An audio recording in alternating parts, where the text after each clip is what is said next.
के साधन क्या होते हैं? उत्पादन के साधन चार तरीके के होते हैं, भूमि, पूंजी, उद्यमी, श्रम। उत्पादन के साधन कितने प्रकार के होते हैं? चार प्रकार के, भूमि, पूंजी, उद्यमी, श्रम। और भूमि, पूंजी, उद्यमी को स्थिर साधन कहते हैं। भूमि, पूंजी, उद्यमी को स्थिर साधन कहते हैं। और सिर्फ श्रम जो होता है यानी कि लेबरिंग जो होती है, लेबर जो होते हैं, मजदूर जो होते हैं, उनकी जो मजदूरी होती है परिवर्तनशील साधन में आती है। हमें आगे बढ़ने से पहले ये सब सीखना जरूरी है, तभी हमें आगे का चैप्टर समझ आएगा, आगे का पार्ट समझ आएगा। तो उत्पादन के साधन कितने प्रकार के होते हैं? चार प्रकार के, भूमि, पूंजी, श्रम, उद्यमी। तो भूमि, पूंजी, उद्यमी होते हैं स्थिर साधन, श्रम होता है परिवर्तनशील साधन, यानी कि जो अल्पकाल में नहीं बदलते, यानी कि शॉर्ट पीरियड में, यानी कि कम समय में जो नहीं बदलते, उन्हें भूमि, पूंजी, उद्यमी कहते हैं। इनको बदलने के लिए एक लंबा समय चाहिए होता है।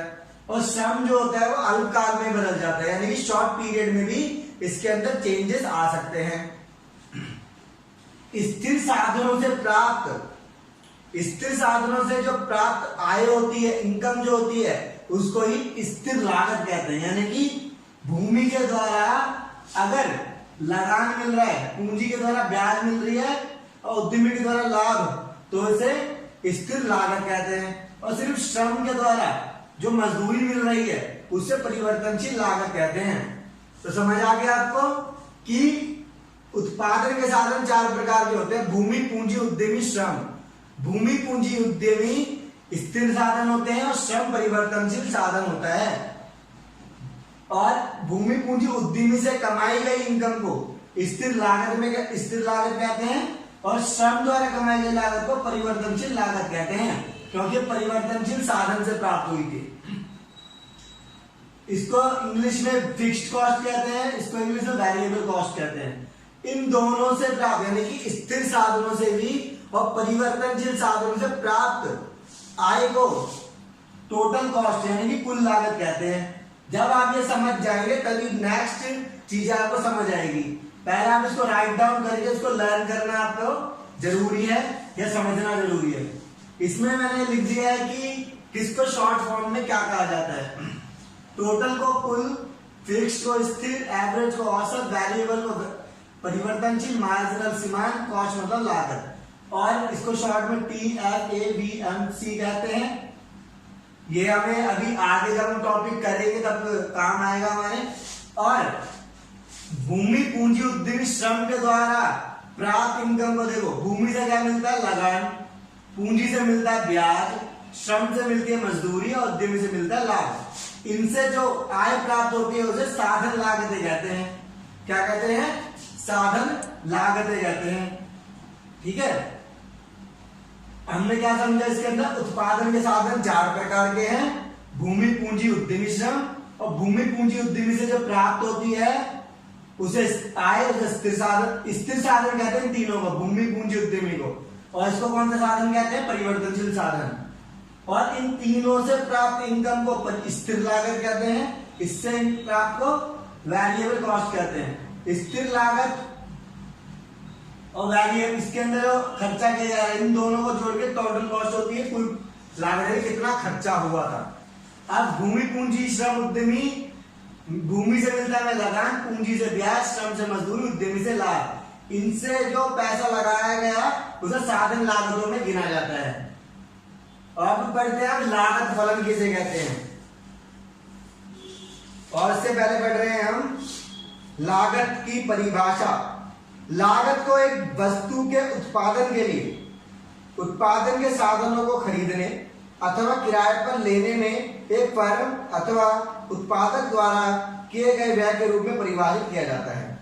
तो क्या कह रहे हैं? लागत को एक वस्तु के उत्पादन के लिए उत्पादन के साधनों को खरीदने, यानी कि जब उत्पादन के साधनों को आप खरीदोगे, इनको जब तुम खरीदते हो तब उसको क्या कहते हैं? लागत कहते हैं। यानी कि स्थिर साधन हो या परिवर्तनशील साधन हो, इस पर जो तुमने खर्चा करा उसको क्या कहते हैं? लागत कहते हैं। क्या कहते हैं? इन तीनों चारों साधनों पे जब पैसा खर्च करता है उत्पादक, उत्पादक का मतलब किसी वस्तु को बनाने वाला, इनसे तो वस्तुओं को बनाएगा, वस्तुओं का निर्माण करेगा। जब वो इन चारों पे इन चारों पे से किसी एक पे भी पैसा खर्च करता है तब हम उसको लागत कहते हैं। ठीक है, तो और वह लागत फलन। एक उत्पादक जो वस्तु का उत्पादन करता है, लागत वहन करता है, लागत का फलन है। हम क्या कह सकते हैं उसको? लागत का फलन। जो वस्तु का उत्पादन करता है लागत वहन करता है, यानी कि जो वस्तु का उत्पादन तो कर रहा है और लागत वहन कर रहा है, मतलब लागत को प्राप्त कर रहा है, उसको क्या कहते हैं? उत्पादन, सॉरी, लागत फलन। लागत फलन क्या कहते हैं? जो वस्तु का उत्पादन करता है, वस्तु का उत्पादन कर दिया, उससे उत्पादन कैसे करेगा? साधनों पे खर्च करके। साधनों पे जब खर्च करेगा तो पैसा लगेगा, उसके द्वारा जो पैसा कमाएगा उसको क्या कहते हैं? लागत फलन। ठीक है, फिर आता है हमारा नेक्स्ट, स्पष्ट लागतें और अंतर्निहित लागतों में अंतर। यानी कि स्पष्ट लागतों को मौद्रिक लागतें भी कहते हैं और अंतर्निहित लागत को आरोपित लागत भी कहा जाता है। इसको अब हम पढ़ते हैं। स्पष्ट लागत वह लागत है जो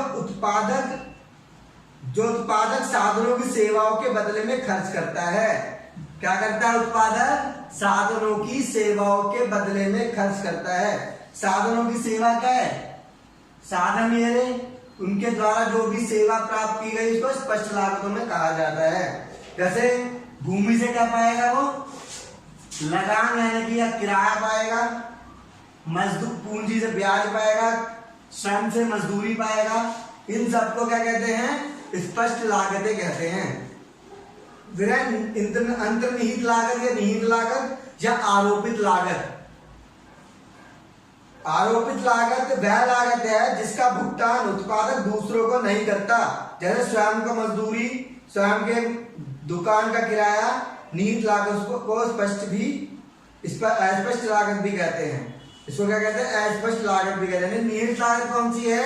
अंतर्निहित लागत कौन सी है? जिनका भुगतान वो स्वयं को ही कर देता है। माना कोई व्यक्ति अपनी दुकान चलाता है पर दुकान उसकी अपनी है, तब उसको क्या कहते हैं? अंतर्निहित लागत। खुद को ही उसका भुगतान करता है, यानी कि माना अगर वो किसी और को देता वो दुकान किराए पे, तो 4,000 या 5,000 रुपए किराया अगर उसको मिल पाता, पर उसने अपनी ही दुकान उसके अंदर खोल ली है, तो उसको अंतर्निहित लागत या आरोपित लागत में रखा जाता है। तो हमें समझ आ गया स्पष्ट लागत और अंतर्निहित लागत में अंतर। इसको आप वीडियो में देख सकते हैं। अब है फिर सामाजिक तथा निजी लागत में अंतर बताना है। सामाजिक लागत कौन सी होती है? सामाजिक लागत वह लागत है जो उत्पाद के दौरान संपूर्ण समाज को चुकानी पड़ती है, जैसे प्रदूषण। अब कोई भी अपने बाइक पे जा रहा है, गाड़ी में जा रहा है या बसें चल रही है, अब उसके से निकलने वाला धुआं, जहरीली गैसें, उसके द्वारा क्या होता है? पूरे समाज को नुकसान उठाना पड़ता है। इसको ही सामाजिक लागत कहते हैं। फिर आता है निजी लागत। निजी लागत वह लागत है जो उत्पादन के दौरान मालिक को देनी पड़ती है। यानी कि माना कोई व्यक्ति किसी फैक्ट्री का मालिक है, अगर उस फैक्ट्री में आग लग जाती है, उसके अंदर अगर जो लेबर पे काम करने वाले मर जाते हैं, जो उसके अंडर में काम कर रहे थे, तो उसके फैमिली को सपोर्ट करने का या योगदान करने का या मुआवजा देने का काम मालिक का होगा। इसे निजी लागत कहा जाता है। इसे कहते हैं कि अगर किसी फैक्ट्री में कोई वर्कर्स काम कर रहे हैं, उधर आग लग जाए और वर्कर्स को नुकसान पहुंच जाए, तो मुआवजा कौन देगा? उसका मालिक देगा। इसे निजी लागत में रखा जाता है।